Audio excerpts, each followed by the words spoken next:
Monsieur Didier Deschamps, as a Frenchman, I'd like to come here and thank you for everything that you've done to this great French national team.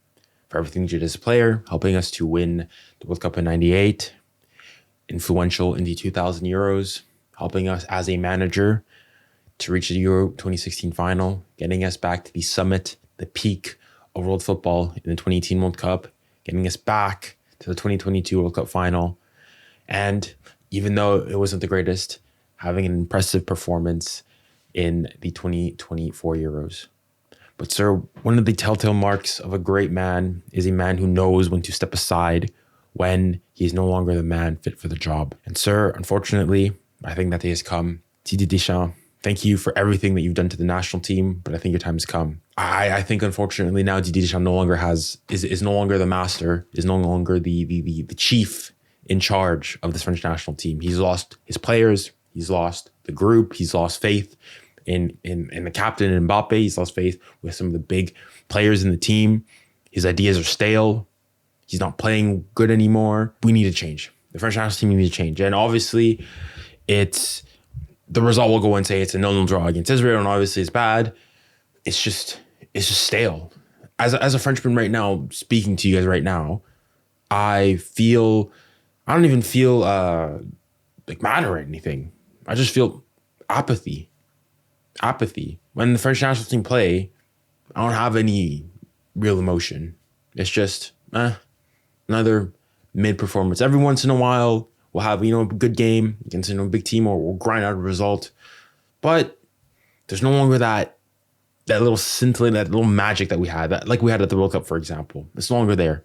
Now, that could be due to many things. It could be due to the fact that, big players, Varane, Lloris, have gone, Griezmann recently, they've all gone. This is the core generation, the core group that comprised the squad's success in the 2018 World Cup and the 2016 Euros as well, following on who are also there in the 2022 World Cup.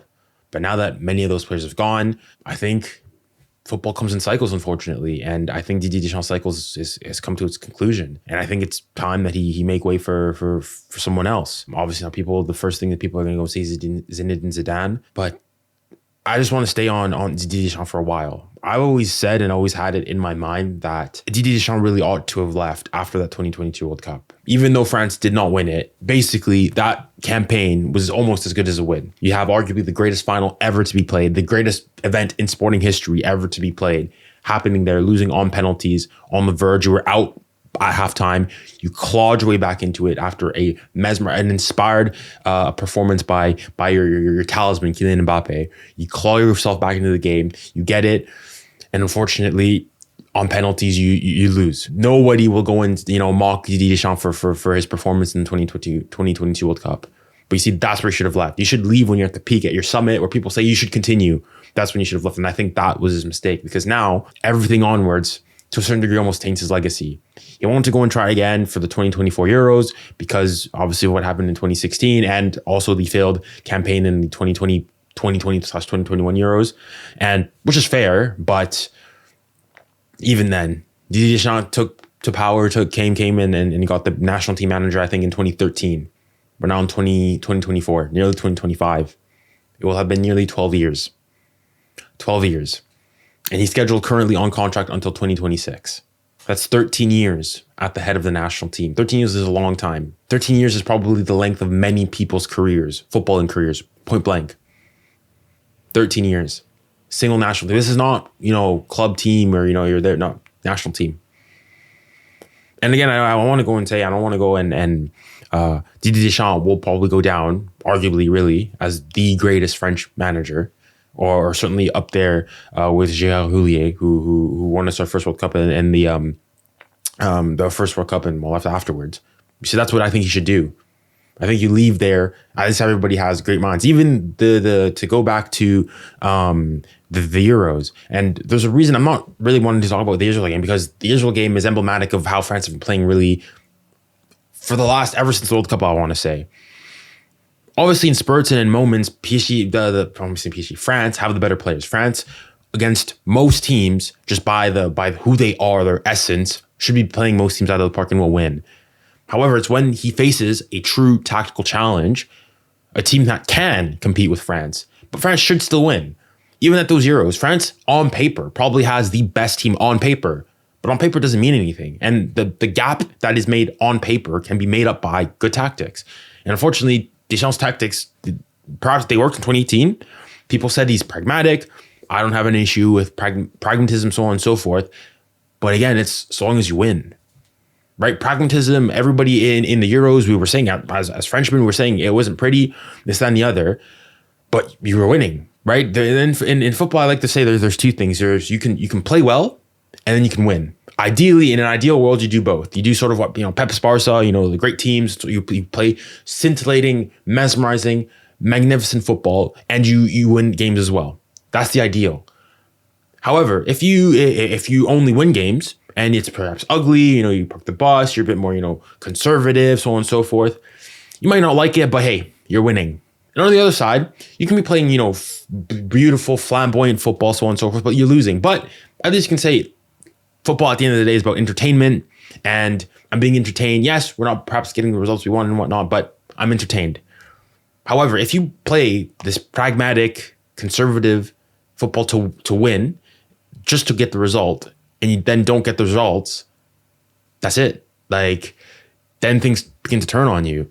And I mean, I think for me, at least, France's campaign in the 2024 Euros has to be the most bizarre thing I've ever seen. Because on paper, if you ask most Frenchmen, how do you think France did at the Euros?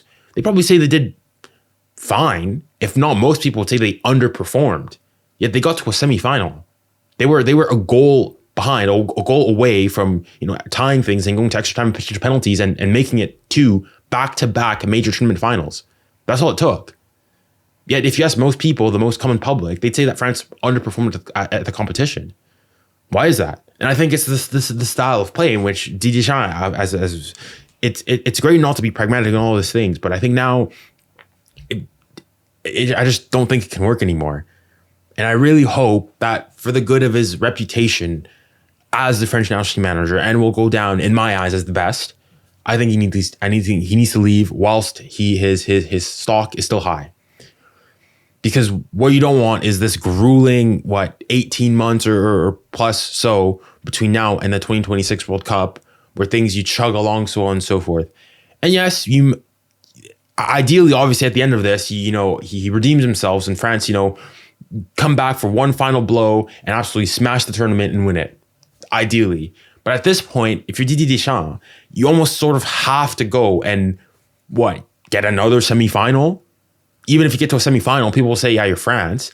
You almost need to at least minimum make it to another final. And if you're not outright win the entire thing, if you're going to continue to play this really negative game. So, yeah.